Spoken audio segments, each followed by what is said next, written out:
Selamat datang kembali di Kasus Tak Terungkap. Kali ini, aku akan menceritakan sebuah kasus yang membuat dua perusahaan makanan asal Jepang, Glico dan Morinaga, mengalami kerugian besar pada tahun 1980-an. Ketidakterungkapan kasus ini juga membuat seorang inspektur polisi bunuh diri karena merasa gagal menangkap pelakunya. Bagaimana detail kasusnya? Langsung saja kita bahas bersama.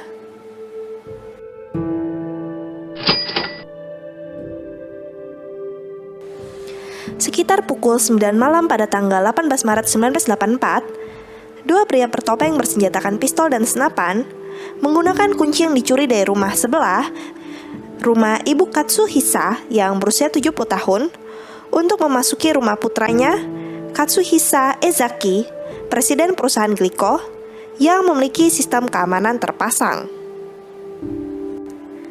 Setelah memasuki rumah Katsuhisa Ezaki, kedua pria bertopeng itu mengikat istrinya Mikiko, 35 tahun, dan putri sulungnya Mariko, 7 tahun. Mikiko menawarkan uang kepada laki-laki itu, dan salah satu dari mereka menjawab, "Diam, uang tidak relevan." Setelah memutus beberapa saluran telepon, kedua pria bertopeng itu menemukan Katsuhisa Ezaki yang sedang mandi bersama dua anaknya yang lain, Yukiko, 4 tahun, dan Etsuro, 11 tahun. Katsuhisa Ezaki diculik dalam kondisi telanjang dari rumahnya dan dibawa ke sebuah gudang di Ibaraki, Osaka. Polisi segera diberitahu dan penyelidikan dimulai keesokan paginya. Awalnya diduga pelaku memiliki hubungan dengan keluarga Ezaki karena mengetahui kunci yang disimpan Ibu Katsuhisa, dan kejahatan dilakukan secara cepat dan profesional. Para penculik meminta tebusan 1 miliar yen dan 220 pon emas batangan, tebusan terbesar yang pernah diminta penculik di Jepang. 65 jam setelah penculikannya, Ezaki berhasil melarikan diri. Katsuhisa berhasil melonggarkan tali yang mengikatnya dan mendobrak pintu gudang yang menjebaknya. Katsuhisa kemudian berlari ke jalan hingga bertemu dengan dua karyawan kereta api. Anehnya, Katsuhisa mengatakan kepada penyelidik bahwa kelompok itu tidak menyakitinya dan malah memberinya sepasang pakaian, jus, dan kerupuk saat dia ditahan. Katsuhisa tidak dapat memberikan informasi lebih lanjut tentang para penculiknya. Namun, dia yakin para penculik menggunakan senjata yang palsu. Kelompok penjahat itu juga mulai mengirim surat ejekan kepada Glico, pers, dan polisi. Dalam surat-surat yang diterimanya selama Mei 1984, kelompok tersebut menyebut diri mereka sebagai monster dengan 21 wajah. Monster dan 21 wajah adalah nama fiksi yang dibuat oleh novelis detektif Edogawa Rampo. Rampo dianggap sebagai nenek moyang fiksi detektif modern di Jepang. Pada tanggal 8 April 1984, Monster dan 21 wajah mengirim surat kepada polisi, mengatakan, "Kepada polisi Jepang yang bodoh, apakah kamu bodoh? Ada begitu banyak dari Anda. Apa yang Anda lakukan? Jika Anda benar-benar profesional, coba tangkap saya.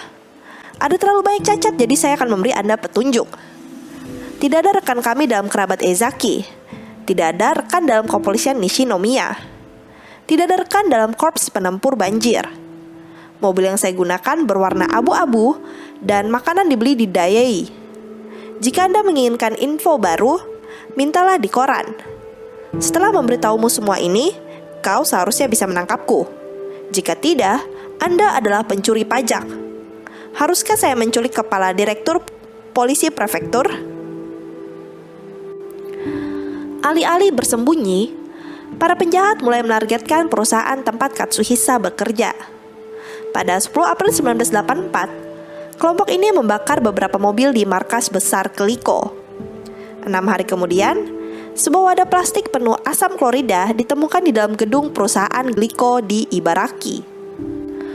Uang tebusan tidak akan dibayar, yang tampaknya sama sekali tidak penting bagi geng yang menyebut diri mereka monster dengan 21 wajah. Tujuan mereka adalah untuk menjungkir balikan perusahaan makanan besar yang memberi makan Jepang, dan penculikan mereka terhadap Katsuhisa Ezaki hanyalah permulaan. Surat lain yang dikirim ke surat kabar Sankei dan Mainichi serta kantor polisi Goshen diterima pada tanggal 23 April. Monster itu memberi petunjuk bahwa ia memasuki pabrik dari pintu masuk staf samping. Mesin ketik yang mereka gunakan adalah pan writer, dan wadah plastik yang digunakan adalah potongan sampah jalanan. Namun, dengan banyaknya petunjuk yang diberikan kepada polisi, mereka tidak dapat menangkap monster dengan 21 wajah tersebut. Pada bulan Mei, ancaman pertama tentang permen yang mengandung sianida digaungkan. Jaringan supermarket dan pengecer panik. Setelah penarikan produk secara nasional yang menelan biaya jutaan, perusahaan Glico anjlok. Mereka terpaksa memberhentikan ribuan pekerja. Tetapi, tidak ada jejak sianida yang pernah ditemukan dalam produk Glico. Sekali lagi, seolah-olah kelompok itu mengolok-olok polisi dan Glico. Mereka meminta 1,3 juta untuk berhenti mengancam Glico. Glico, bagaimanapun, tidak mau membayar dan monster dengan 21 wajah melanjutkan serangan berkelanjutan mereka di Glico. Dengan itu, sepertinya Glico menghadapi masa depan yang gelap karena perusahaan mereka akan runtuh jika polisi tidak dapat menangkap organisasi tersebut. Monster itu mengejek polisi, pers, dan kantor perusahaan Glico, mengirim lebih dari 100 surat selama 1,5 tahun. Namun pada 26 Juni, yang mengejutkan banyak orang, Monster dengan 21 wajah menulis bahwa mereka tidak lagi menargetkan Glico karena mereka bosan melecehkan Glico sebagai sebuah perusahaan. Dalam kelompok kami ada juga seorang anak berusia 4 tahun. Setiap hari dia menangis untuk Glico. Itu adalah hambatan untuk membuat seorang anak menangis karena dia kehilangan permen yang dia cintai. Ini tidak lama sebelum Monster dengan 21 wajah menemukan mangsa baru. Pada hari yang sama, kelompok tersebut menargetkan Marudai Food. Kali ini, Monster dan 21 wajah mengirim surat dengan syarat damai jika Marudai membayar sebesar $584.000. 2 hari kemudian, disepakati bahwa jumlah itu akan dibayarkan. Monster dengan 21 wajah menginstruksikan Marudai untuk mengirim perwakilan untuk naik kereta api dari Osaka ke Kyoto. Mereka menginstruksikan untuk melemparkan kantong uang dari kereta ketika melihat bendera putih melalui jendela di mana seorang anggota organisasi akan mengambilnya. Namun, sepanjang perjalanan kereta api, penyidik tidak melihat adanya bendera putih. Sebagai gantinya, penyidik mengamati seorang pria dengan mata seperti rubah yang terlihat mengawasinya sepanjang perjalanan kereta. Begitu kereta tiba di Kyoto dan masih belum ada bendera putih, penyidik kembali ke kereta menuju Osaka. Pada bulan Oktober 1984, sebuah surat yang ditujukan kepada Moms of the Nation dan ditandatangani oleh Monster dengan 21 wajah dikirim ke kantor berita Osaka dengan peringatan yang serupa dengan yang dikirim ke Glico.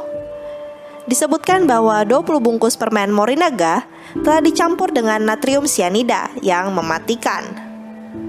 Setelah menerima surat tersebut, polisi menggeledah toko-toko di kota-kota dari Tokyo hingga Jepang Barat dan menemukan lebih dari selusin paket Morinaga Choco Balls dan Angel Pie yang mematikan sebelum ada yang diracun. Paket-paket ini memiliki label di atasnya, seperti bahaya mengandung racun. Lebih banyak permen rusak ditemukan pada Februari 1985 dengan total 21 produk manis yang mematikan.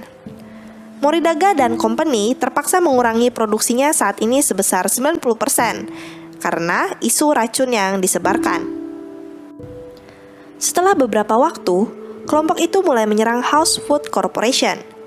Pada bulan November 1984, kelompok tersebut mengirim surat kepada House Food yang menyatakan bahwa mereka akan meracuni sebagian kari House Food. House Food Corporation kemudian setuju untuk membayar hampir $1 juta. Monster dengan 21 wajah memberikan instruksi tentang bagaimana uang itu seharusnya dikirimkan. Pada 14 November 1984, penyidik membuntuti kendaraan yang digunakan untuk mengangkut uang tersebut. Namun, begitu mereka tiba di lokasi pertukaran, diketahui bahwa kesepakatan telah dibatalkan. Pembatalan ini terjadi pada menit terakhir dan kemungkinan besar karena para penjahat sudah melarikan diri dari polisi. 1 jam sebelumnya, sebuah mobil terlihat berhenti di dekat lokasi yang disepakati untuk beberapa waktu.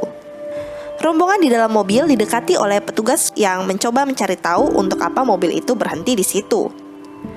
Pengemudi mobil yang merupakan seorang pria berusia 40-an pergi dan petugas yang mengejarnya kehilangan jejak. Tak lama berselang, mobil tersebut diketahui hasil curian. Selain itu, mobil itu ditemukan dengan radio polisi yang memungkinkan monster dengan 21 wajah mendengarkan polisi setiap saat.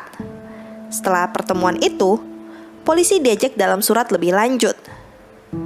Ada lebih banyak permainan dengan polisi, permainan yang tidak pernah dimenangkan oleh polisi. Reputasi polisi Jepang saat itu sangatlah bersinar dibandingkan dengan negara maju lainnya. Pada tahun 1983, Badan Kepolisian Nasional telah memecahkan 97% dari semua pembunuhan yang membuat mereka dikagumi dan iri oleh pasukan polisi di seluruh dunia. Kasus Glico Morinaga ini adalah rangkaian pemerasan yang menandai pertama kalinya kepolisian Jepang gagal menangkap seorang tersangka.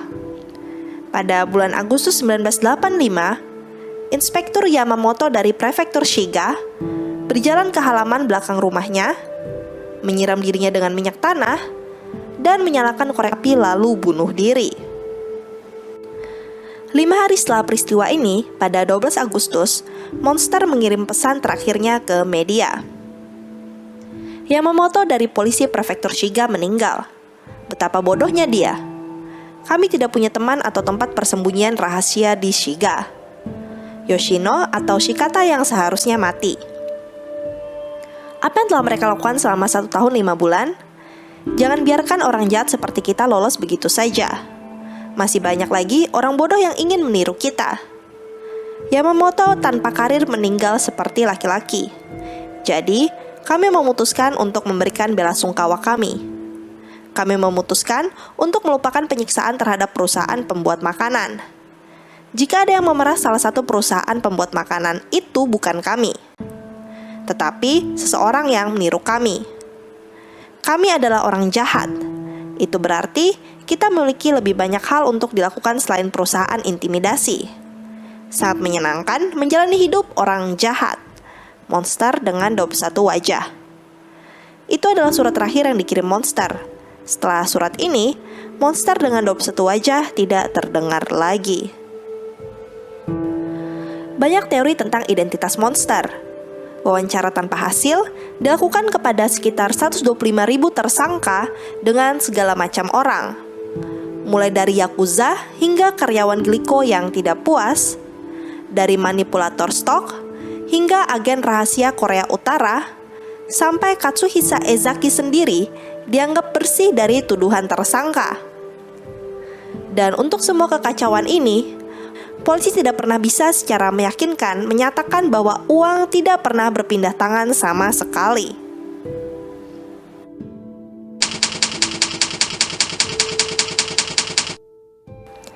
Sama seperti mereka tiba tanpa jejak, Monster dengan 21 wajah menghilang tanpa jejak.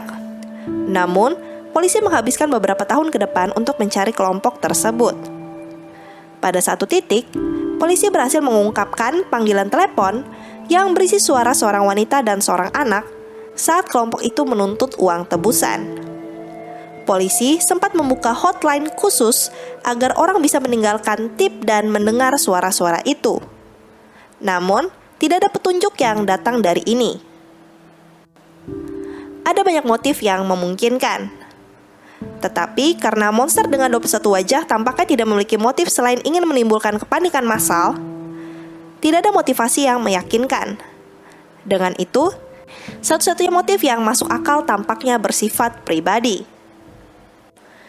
Karena polisi tidak dapat menemukan tersangka sendiri, mereka merekrut bantuan dari masyarakat dan merilis 2 gambar terduga monster dengan 21 wajah. Gambar pertama yang dirilis adalah sketsa pria bermata rubah yang bertemu polisi di lokasi kedua pertukaran uang tebusan. Gambar kedua yang dirilis adalah saat polisi sedang menyelidiki keracunan massal di Glico. Seorang pria terlihat meletakkan produk permen Glico di rak. Sepanjang keseluruhan kasus, polisi hanya menyebut satu tersangka yang diperiksa secara mendalam, Manabu Miyazaki, anak dari bos Yakuza yang berseteru dengan Glico. Manabu cocok dengan deskripsi pria bermata rubah dan pria yang tercatat meletakkan produk Glico yang tercemar di rak. Sebelum peristiwa kejahatan, Manabu sering berselisih dengan Glico. Dia terlibat perselisihan perburuan dengan mereka, dan dia secara konsisten mengekspos aktivitas dumping ilegal Glico. Di mata penyelidik, dia adalah tersangka yang sempurna. Namun, Manabu memiliki alibi yang kuat selama polisi bertemu dengan monster dengan 21 wajah, yang akhirnya menyebabkan dia dibebaskan dari tuduhan sebagai tersangka.